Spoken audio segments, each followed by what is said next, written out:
faut trouver la fréquence. La bonne.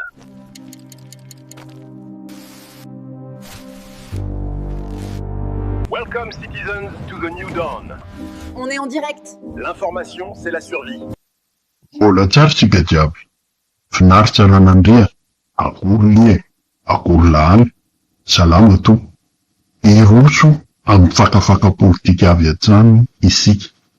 Satria dia mafampana ny toetrandro politika eto Madagasikara tato ato zay. Mila anepotra mihitsy aza indraindray. Satria dia isan'andro dia ahitana sy ahenona vaovao politika foana ao andapa ao.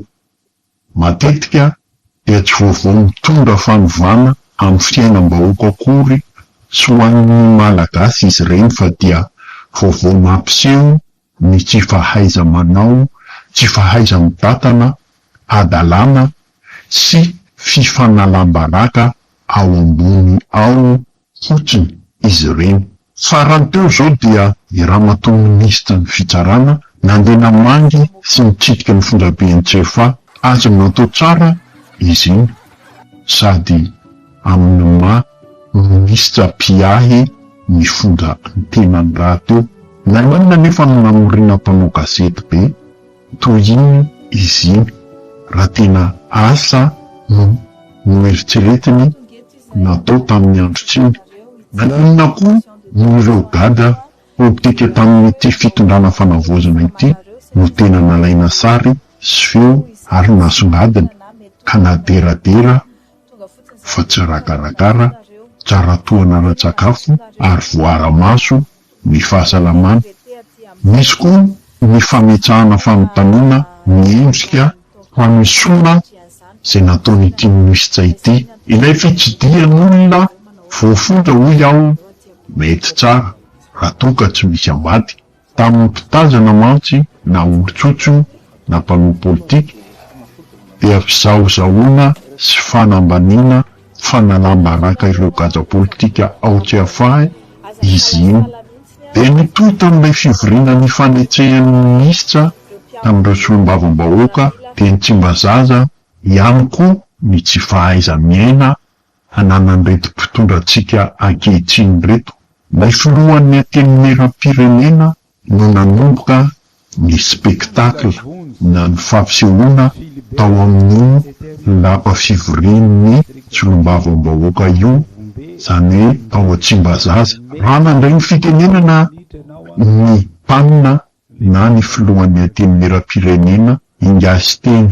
Raha nandray fitenenana izy mba ho fanomezana ny anjara fitenenana n'Andriamatoa Milavondry solombavam-bahoaka any amin'ny faritra atsimo iny dia hoy Andriamatoa sy teny hoe omena an'Andriamatoa Milavondry Philibert 7e vice-président district Anambovimbe Androy ary no Maria tsara hoe lehibean'ny mpanohitra mandrakizay.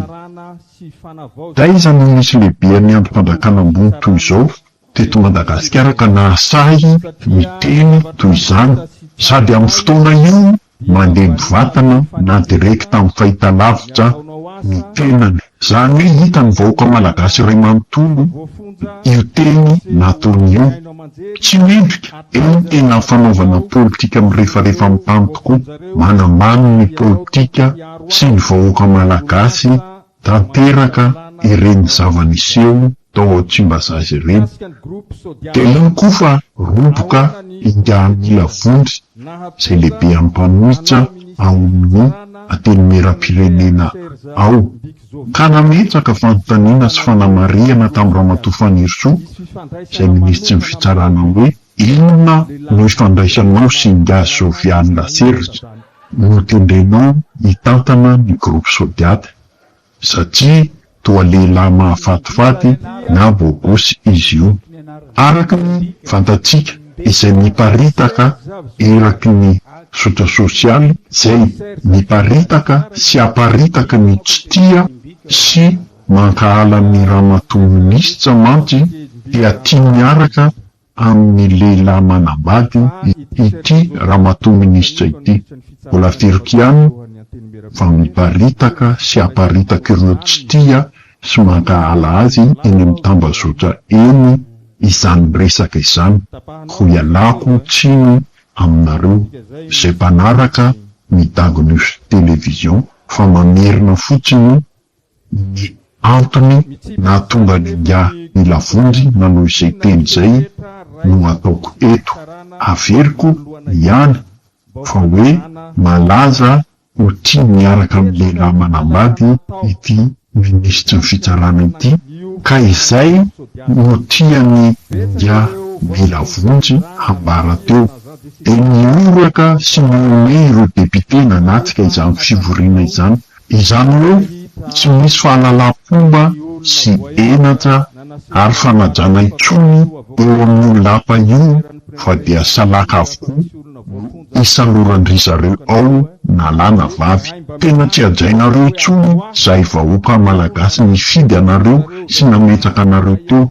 Ry solombavam-bahoaka pety aza moa de ny sakafo tsy manjary ao amin'ny kantinina ny Tsimbazaza no olana aminy fa tsy mijalim-bahoaka. Enoy ane akoatr'izay izay tena vaovao mafana mivoaka omaly folojona 2024 ity dia ny resaka etsa na taxa tsona hoe TVM izay nampiarina tamin'ny tompony fiara sy motore etsa vao nolaniny ireo solombavam-bahoaka ny vory-teny Tsimbazaza ity. Voalaza fa namanaja na kia ny lalàna dia tsy maintsy mandoa io etsa io avokoa. Ka ry zareo solombavam-bahoaka ankehitriny ny vory amin'ny herinandro ity no nandany izany fokany miaka-peo avy hatrany ireo mpampiasa sy tompon'ny fiara sy moto fa tsy anaiky fa hitokona raha io no ampiarina manomboka amin'ny volana ambony io. Mainy nomboandreo tao andapaka ery androany fa hofoanana ary ny foloan'ny fanavozana ny kolonely Mikael Mihitsy no nanambara izany. De nanaraka koa ingasy teny aza mampime ho anareo sy teny a. E amin'ny lazainareo fa ary foza no miketsika io taxi io fa tsy nareo.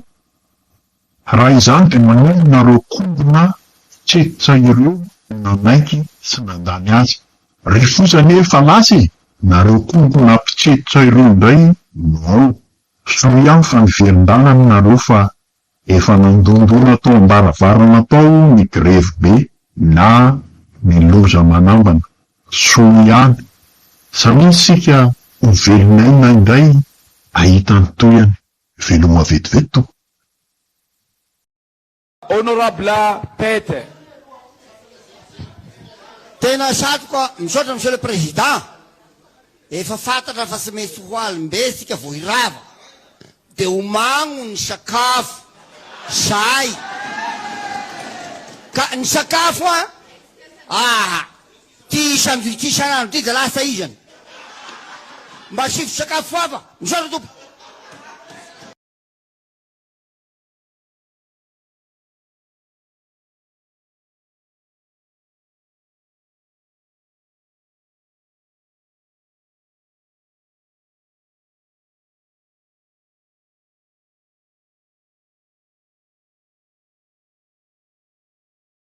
Iza ny tompona andraikitra nampiditra ity abalaina amin'ny fiara mandeha amin'ny motera ity?